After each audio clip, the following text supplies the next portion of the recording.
as I said, big game and you're in a commanding position, but then I see the announcement last night that Carly won't feature, and I guess she's in a race against time to be fit for the grand final if you qualify in it. What would you say her odds are of being fit for the grand final, again, if you qualify for it?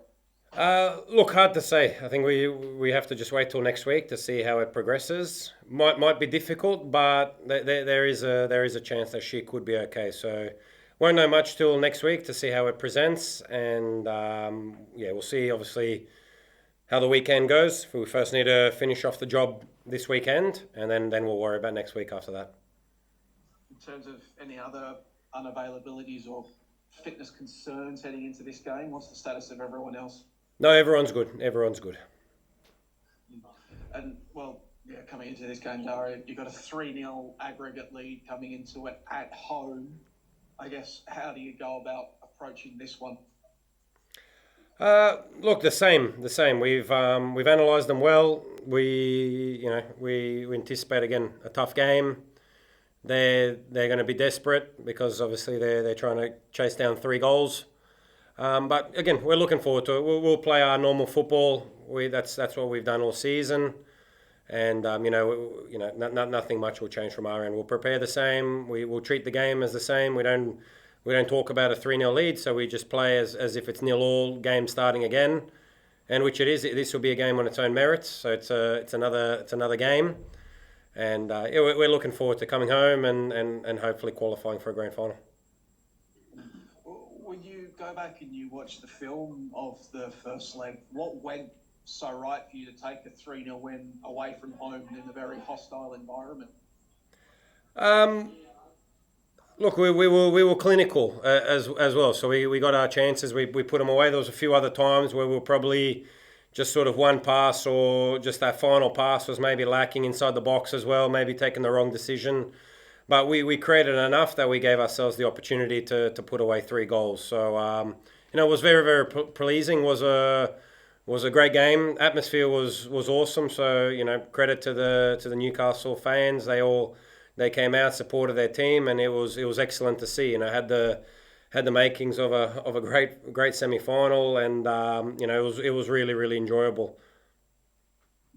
I guess, is that, again, coming into this weekend, as you said, clinical, professional in the way you went about it? As you say, the Jets will come into this game desperate. They'll want to, ramp up the intensity and bring the chaos again. And is that just the message to your side? Be professional, be clinical, don't let them turn it into a chaotic environment? Look, yes, I think that's how we always want to play our football, that we want to try remain calm in that chaos. And finals football is always chaotic, because of the tension, the nerves, all the emotions that go into it. The mistakes are magnified because they can be sometimes costly. But we've played our way the whole season. We'll continue to play our way. It's been successful this way. We alter it a little bit, just depending on the opponent, and we anticipate there'll be a couple changes. But they were aggressive in the first game. They were high on the press, so we anticipate sort of much of the same in that aspect. And I guess when you're looking at a game like this, Dario, say you get another one up in the first half and you're up 4-0 on aggregate heading into the halftime break, then do you maybe look at starting to manage the players and your thoughts start to turn to a grand final? When do you allow that switch to get flicked in your brain? I haven't even thought that far, to be honest, mate. We prepare normally. We give Newcastle respect, and we saw not long ago they gave, I think, Adelaide 8 goals. So we are wary of the dangers. They do have dangerous players. We done very well in the first game. We limited them to basically to no chances, nothing really, except that sort of scramble right at the end. So it was thoroughly impressive performance, especially in a defensive aspect, that we kept. A very prolific team in an attacking sense, very, very quiet, in front of about 7,000 fans as well. They got right behind them, gave them momentum, so it was a really, really good performance in that aspect. So we prepare for the same again. They're desperate, as you mentioned. They're chasing goals, and they have goals in that team. So we need to be prepared. We need to be focused, and we'll try again, assert our football and see if we can again score as many goals as we can again.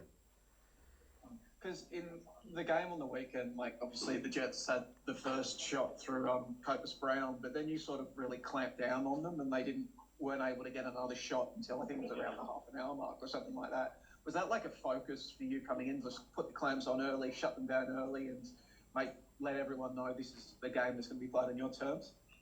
Yeah. In a sense, yes. We knew, there was talk of the crowd figures throughout the week, how many were sold, and so we anticipated that. We knew from the previous occasion when we played them, when it was Emily's first game, there was a big crowd that day. They ride the momentum once there's attacking moments early on. So it was excellent that we got that goal. So we went searching to try score early, to try silence the crowd, try to take away some of that momentum. So that was very, very pleasing that we did find that early goal.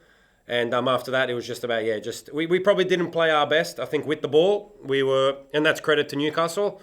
Their press was excellent. They were, very, very aggressive in regards to the press.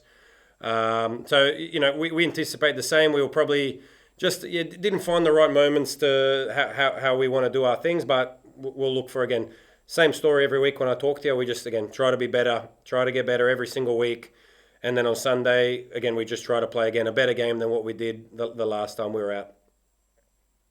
And forgive me for looking somewhat ahead, Dario, but do you know if you are able to get through, because obviously here at Amy Park, there's a Melbourne Rebels game on Friday night here, and then Melbourne Victory have to play an elimination final here as well. Do you know the exact date and time that you'll host the grand final if you get through?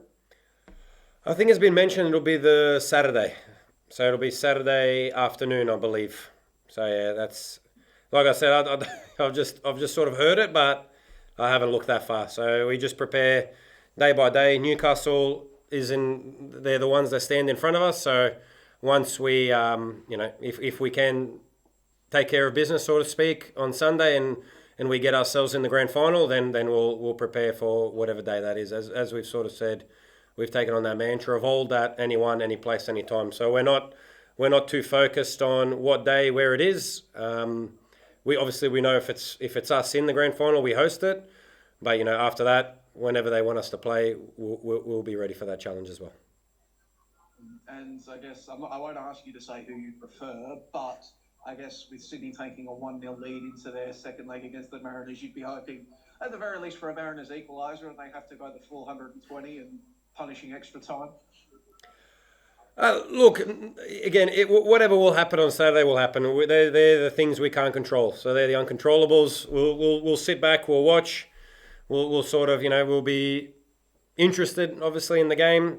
Just as fans as well, it's always nice. The first game was a good game as well. We weren't able to watch it live because of the simultaneous kickoff, but this time will be nice after training on Saturday that we can, we'll sit down, we'll watch it together. And but yeah, look, it should be, again, a great game. I can't write off the Central Coast. I thought they were probably a little bit unlucky in that first game as well. And Sydney, both teams had their chances.